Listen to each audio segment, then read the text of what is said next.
تورخم ګیر دا تورخم کمیسارۍ دا او ټول پاکستاني پوځیان تښتېدلي الحمدلله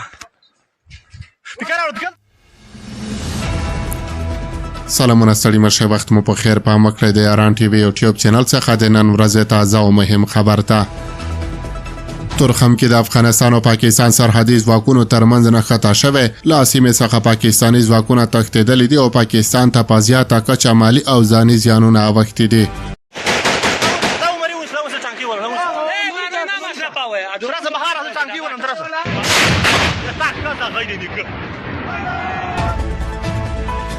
راپورونه وایي چې د تورخم په جګړه کې 3 کسانو ته مرګ ژوبله اوښتې خو پاکستاني لوري ته په زیاته کچه ځاني او مالي زیانونه اړولي دي.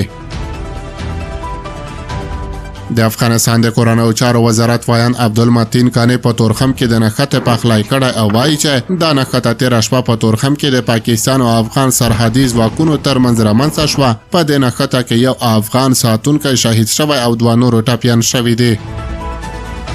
نوموړی زیاتوي چې تېره شپه شاوخوا 12 بجې پاکستاني ځواکونو نښته پیل کړه او د ورځې تر 11 بجو یې دوام وکړ.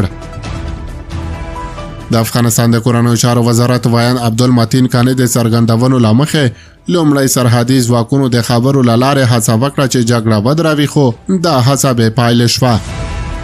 د نوموړي په خبره افغان سرحدي پولیس او دفاعي ځواکونه هم ځوابي بریدونو ته اړ شول چې په پایله کې د مقابل لوري ځینې پوستې ویجاړې شوې او تلفات هم لري.